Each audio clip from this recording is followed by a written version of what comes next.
Саламатсыздарбы биздин Чалкан медиа каналдын көрөрмандары. Биздин каналга жазылып, акыркы жаңылыктарды уңуңуздар.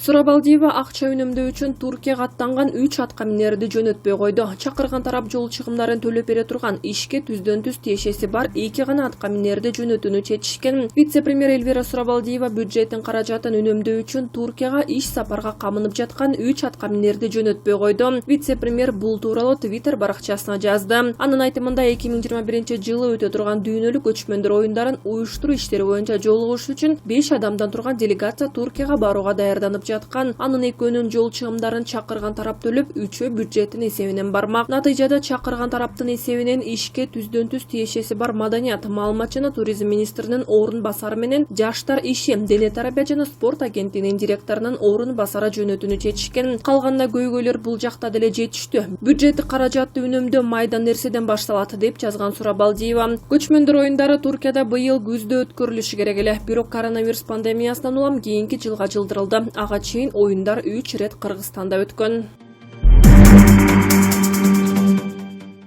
Издөөдө жүргөн экс-министр Кашкар Жунушалиев Москвада жүрөбү. Интернетке шектүү сүрөт тарады. Бишкектеги башаламандык учурунда качып кеткен мурдагы ички иштер министри Кашкар Жунушалиев Москвадан байкалды. Компромат Telegram каналына ИИМдин мурдагы кызматкерине окшош адамдын сүрөтүн жарыялады. Белгилегендей, иш-чара Россиянын милиция кызматкерлеринин күнүнө арналган. Эсиңиздерге сала кетсек, 5-октябрдан 6-октябрга караган түнү Бишкектеги башаламандыктан кийин кылмыш иши козголгон Улуттук коопсуздук мамлекеттик комитетинин жана ички иштер министри экс-жетекчилери Орозбек Опунбаев менен Кашкар Жунушалиев кызмат ордун таштап качып кетишти. Алар издөөгө алынганын Садыр Жапаров эл менен жолукканда айткан.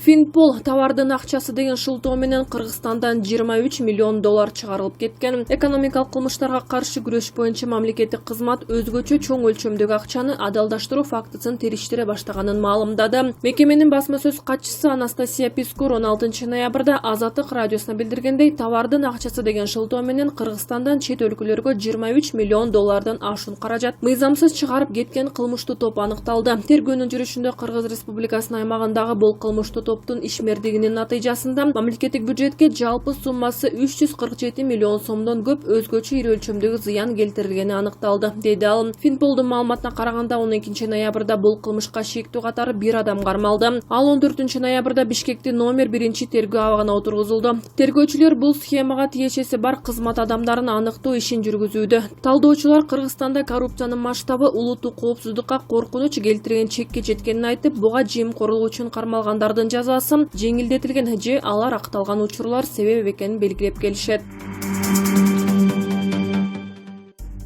Жогорку соттун алдында Атамбаевдин тарапкерлеринин митинги өтүүдө. Жогорку соттун алдында ушул тапта мурдагы президент Алмазбек Атамбаевдин тарапкерлеринин митинги өтүп жатат. Алар Атамбаевге карата соттук териштирүүлөрдү ачык жана калыс өткөрүүнү талап кылып жатышат. Чогулгандардын арасынан Атамбаевдин жубайы Раиса Атамбаеваны, КСДП фракциясынын айрым депутаттарын көрүүгө болот. Кримтөбөл Азиз Батукаевдин абактан мыйзамсыз бошотулушуна байланыштуу жогорку сотто бүгүнкү күн 16 ноябрга белгиленген соттук отурум болбой калды. Буга ишти карай турган судья ооруп калган себеп болгонун мекеменин басма сөз кызматы кабарлады. Атамбаевдин тарапкерлеринин айтымында кийинки сот отуруму 30 ноябрга белгиленди. Бүгүнкү отурумда мурдагы президент Алмазбек Атамбаевдин райондук жана шаардык соттордун өкүмдөрүн жокко чыгарып, ишти кайра кароого жиберүү тууралуу арызы каралмак. Быйыл 23-июнда Бишкек шаарынын 1-май райондук соту Атамбаевдин Батукаевдин иши боюнча өзүн жана жакындарын мүлкүнөн ажыратуу менен 11 жыл 2 айга кескен. Жактоочулар жана мамлекетке чегерилиши каралган мүлктүн ээлери соттун бул чечимине нааразы болуп, шаардык сотко кайрылышкан. Атамбаев мындан тышкары бир офицердин өлүмү менен коштолгон кой таш окуясы жана быйыл 9 октябрда Бишкектин Ала Той аянтындагы башаламандык үчүн айыпталууда. Азыр ал номер 47 абакта отурат. Соттук териштирүүлөр жабык өтүүдө. Садыр Жапаров 8 жылдан бери биринчи жолу эс алууга чыгып, толук 8 саат тынчуктады. Президенттик шайлоого аттанган Садыр Жапаров тоодо эс алып жүргөн учурунан сүрөт жарыялады. Ал 8 жылдан бери биринчи жолу тоого эс алууга келгенин, 1,5 айдан бери биринчи жолу 8 саат уктаганын айтты. Урматтуу кыргызстандыктар, 8 жылдан бери биринчи жолу тоого эс алууга келдим. 1,5 айдан бери биринчи жолу 8 саат уктап, жаным жайыла түштү. Буга чейин 24 сааттын 20 саатын иш үстүндө өткөрүп жүрдүм. Себеби мурда мойнумда бир эле үй бүлөнүн жоопкерчилиги болсо 1,5 ай бою 6,5 миллион элдин бүткүл кыргызстандыктардын тагдыры турду. Кудайга миң мертебе шүгүр. 6 октябрь күндөрү бир атка минердин чекесине чертирбей, бир айнек сындыртпай, өлкөбүздө жаралган оор абалды колубузга алып, мыйзам таласынан чыкпай, тынчтык жолу менен бийликти алмаштыра алдык. 2010-жылкы окуядан сабак алалы дедик. Ошого макул болуп, тынчтыкты сактап берген эл журтума терең ыраачылык билдирем. Албетте 5 октябрь түнү 10 күнүнүн бир гүлү ачыл элек чырактай уулубуз үмүттүн каза болушу баарыбызды өкүндүрөт. Жаткан жери жайлуу болсун, топурагы торку болсун. Кудайым бейишинен берсин демекчимин. Куран окуп туралы башка арга жок. Андан сырткары миңден ашуун жарандарыбыздын жаракат алышы да кейитпей койбойт. Сакайып кетишин тилейбиз. Колубуздан келишинче жардам бергенге аракет кылабыз. 1,5 айдын жарымын гана толук кандуу иштедик. Ушул аралыкта бир топ иштерди аткарганга үлгүрдүк. Бир топ жылдан бери басылып жаткан кагаз иштерин ревизия кылып чыктык. Көптөн бери чечилбей келген трансформация маселелерин чечтик. 100 миңден ылдый кредит алып, үстөгүн төлөй албай жүрүшкөн жарандарыбызга 3 айлык үстөгүн мамлекет тарабынан жардам кылалы деген чечим чыгардык. Айла жок, мамлекеттин күчү жетсе баарына жардам берет элек. Жок, айла жок экен. Бирок Кудай буйрса ага да жетебиз. Убакыт керек. Кыскасы, аз убакыттын ичинде колдон келишинче көп иш жасадык. Кудай буйрса мындан арыда баары жакшы болот. Мандела Нельсон айткандай, бийлик башына келген адам өч алуу менен иш баштаса, анда мамлекетин жоготот. Эгер тараптарды чогултуп, бириктирүү менен иш алып барса, улуттун бекемдигин орнотот деген. Тарыхтан сабак алып жашаганды үйрөнөлү. Ынтымакта бололу, урматтуу кыргызстандыктар. Эске салсак, Садыр Жапаров 14 ноябрда президенттин милдетин аткаруу кызматын тапшырган. Мыйзам боюнча анын милдети парламент спикери Талант Мамытовго өттү. Президенттин жана өкмөт башчынын милдетин аткарып жаткан Садыр Жапаров президенттик шайлоого катышуу үчүн Борбордук шайлоо комиссиясына документ тапшырган. Бүгүн экс-президент Сооронбай Жээнбековдун туулган күнү. Ал 62 жашка толду. Бүгүн 16 ноябрь Сооронбай Жээнбековдун туулган күнү. Экс-президент 62 жашка толду. Сооронбай Жээнбеков бул күндү үй бүлөсү менен белгилечү. Бүгүн мурдагы жылдардагыдай эле бул күндү да жакындары менен өткөрөт. Мурунку мамлекет башчынын бүгүнкү туулган күнүн социалдык тармактын колдонуучулары дагы эстешти. Алар экс-президентке каалоо тилектерин айтышты. Эскерте кетсек, Сооронбай Жээнбеков Бишкектеги башаламандыктан улам 16 октябрда кызматтан кеткен. Мыйзам боюнча ал экс-президент статусун алган. Анын милдети премьер-министр Садыр Жапаровго өткөн. Ал эми Садыр Жапаров кызматын тапшырып, президентке талапкерлигин койду.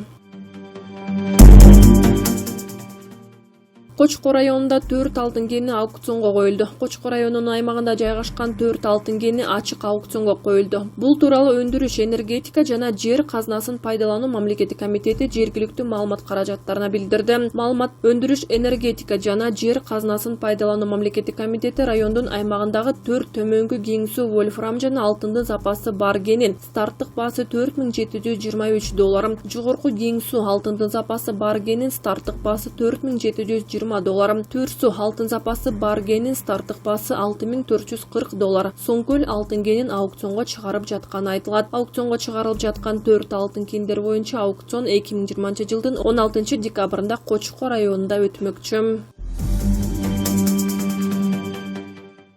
Ырчы Неля Нуркулованын апасы каза болду. Бул тууралуу ырчынын жолдошу Урмат Усеновдун соц тармактагы баракчасына жазган маалыматына шилтеме берип, Барометр билдирет. Буга чейин Неля Нуркулова апасы коронавирус менен ооруп, оор абалда ооруканада жатканын айткан. Менден апаңдын ден соолугу, абалы кандай болуп калды деп тынчсызданып, жакшы тилектерди жазып сурагандарыңыздарды окуп, аябай ыраазы болдум. Чоң рахмат. Бирок апамдын абалы азыр өтө оор. Алланын ырайымы, мээрими менен буйрса бардыгы жакшы болот деген үмүтүм бар. Силерден болгон суранычым, алаканча апама дуа кылып коюшуңуздарды өтүнөм. Эч ким оорубасын деп жазган ырчы кыз. Сутка ичинде 20 медициналык кызматкер коронавирус жуктуруп алган. Бир сутка ичинде өлкө боюнча 20 медициналык кызматкер коронавирус жуктуруп алганы аныкталды. Алардын ичинен 2 мед кызматкер кызыл зонада жуктурган. Бул тууралуу республикалык штабтан кабарлашты. Баткен облусунда 2, Бишкек шаары 7, Чүй облусунда 3, Ош шаары 1, Жалал Абад облусунда 4, Талас облусунда 3 адам. Ал эми бир суткада стационардан 3, үй карантинин 6 мед кызматкер чыгарылган. Жалпысынан республика боюнча COVID-19 диагнозу менен медициналык кызматкерлер арасында 3735 учур катталды. Алардын ичинен 3499 мед кызматкер сакайды.